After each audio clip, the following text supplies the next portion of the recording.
Good morning, everyone. This is Devale here. You see me with the Kanye face. I just had my wisdom teeth taken out yesterday, so got a little bit of the Kanye on. But I come to you guys this morning with a serious topic. I wanted to speak. I had a lot of parents asking me because I played in the National Football League. Why are so many players retiring early this off season? What's the concern? Is there something we should know about the NFL? Something we should know about playing football from an early age? And is there certain things that we should look at? And the first thing I want to do is I want to say that I'm a big supporter of the National Football League. When I played 3.5 years.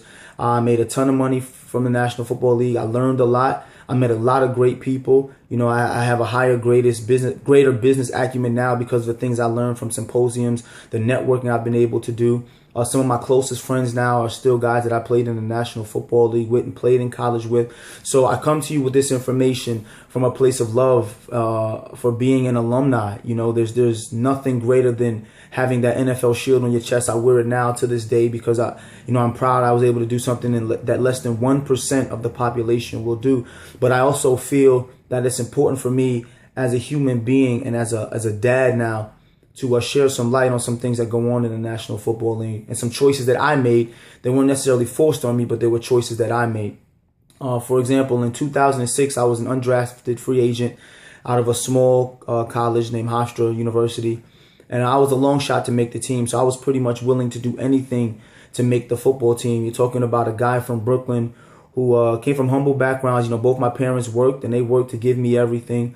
And I was looking at a possibility of making $275,000 in 4 months. So I was willing to do anything. And with that being said, they asked me to play special teams. I was 162 pounds. I was one of the faster guys on the team. So that didn't necessarily mean just return punts and kicks. I also had to run down and bust a wedge, tackle people, and play gunner for the punt unit, which I did as well as play some returner. I ended up making the team in 2006 as an undrafted free agent, but I had to bust a wedge. By the middle of the season, I had developed sciatica in my lower back. I developed heel spurs in both of my heels. I developed AC sprain on my right shoulder, as you can see here now, that I had in college that got worse. And then I bruised my rotator cuff in my left shoulder. And here's where the truth comes in. I had to take Tylenol and all to get through practice every day. And I had to take anti-inflammatories to keep the swelling down. By the end of the season, about 12 weeks, when I was activated from the practice squad, I found myself taking Oxycontin just to go to sleep at night because the pain was so bad. And no one ever forced these things on me. This is what I felt I had to do for my family. I was willing to do whatever I had to do to get that money and play the sport that I love. And I found myself addicted to anti-inflammatories and Oxycontin when I got home. This is the first time I'm expressing this to anyone. My parents don't know. The only person that knows this and knew this was my girlfriend at the time, now my wife, Kadeen. She remembers me waking up in the middle of the night in horrible moods, crying, breaking out in the sweats. I was depressed. I had gotten down to 153 pounds. My position coach, Jamie Elizondo, he ended up speaking to me a couple of times just to, kind of, I guess, talk me off the edge. There were times I felt like I couldn't do it anymore. My body didn't feel like it was mine. I was getting smaller. And I was just struggling a lot. I really couldn't enjoy the process. I had made a lot of money as a rookie, and I was proud of my successes. But because of everything that I was going through, fighting the medication and the addiction, it was hard for me to enjoy myself. And the funny thing is, no one knew because I smiled everywhere I went. I was life at the party because I just felt like I had to. I was in the National Football League living my dream. And when I look at some of these young guys who are retiring, it reminds me of what I went through. In 2008, we changed coaching staffs. I went from being the number 16th guy on the roster to being the number 3. We brought in coaching staffs. They liked what I had to offer, but they felt like I was too small and I was injury prone. So I ended up getting cut, going to the Cleveland Browns. The Cleveland Browns picked me up. Then they fired Romeo Crennel. I got cut again. Well, I didn't get cut at this point. I saw myself go from number 3 on the depth chart all the way back down to number 16. And people asked me why I retired. And it was because after 5 knee surgeries, going through pain med after pain med, taking anti-inflammatories, going back down to the number 16 guy on the roster, I felt like I was a rookie all over again. And I remember the dark places that it took me in 2006 and doing anything I had to do to get my body through. I had a high ankle sprain in that spring, and I was taking anti-inflammatories once again. I was taking painkillers once again just to get through practice. And I just decided at that point in 2009 that I was tired of football. I had one more shot at the Jets to play in 2010, and they decided to go in another direction. And throughout 2011, I spoke with my agent a lot, and I had opportunities in Canada.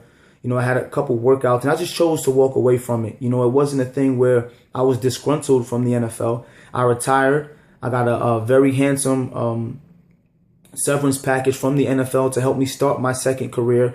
So at no way am I disgruntled with the NFL. Man, I love the fact that I'm an NFL athlete. I love the fact that I'm an NFL alumni.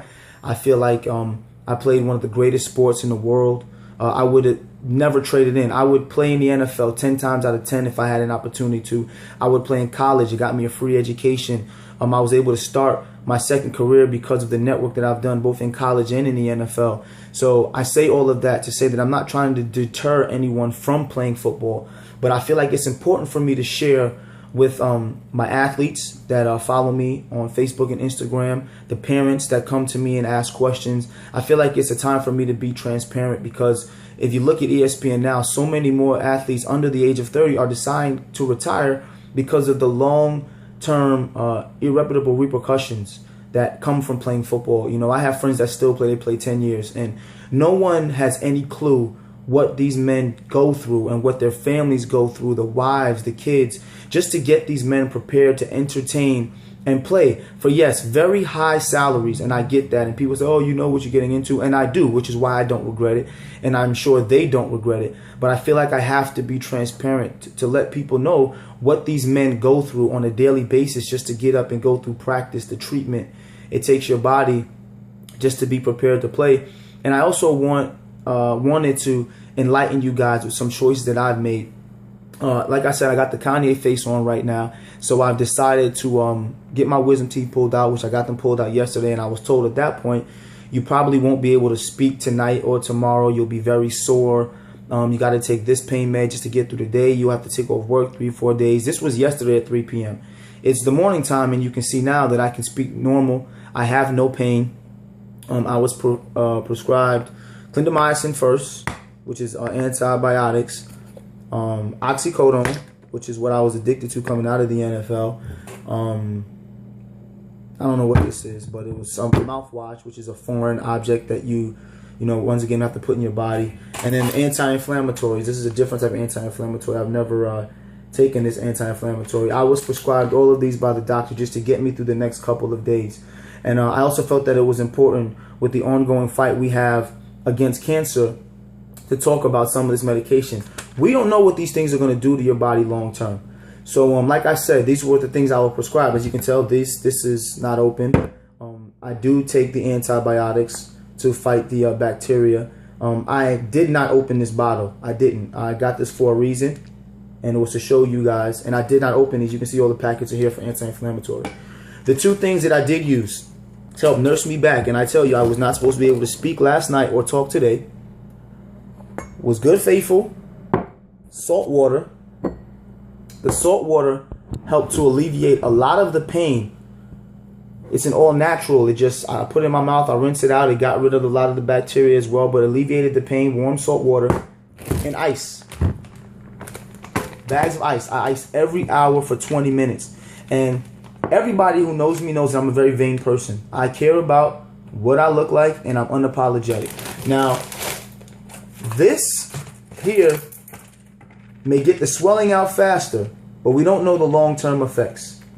If I got to deal with a fat, chunky face for a couple extra days, I'll deal with it. But at least I got my ice, and I have my salt water. Now, this shows you less than 12 hours later, I'm able to speak perfectly fine, and I didn't have to take any of that medication.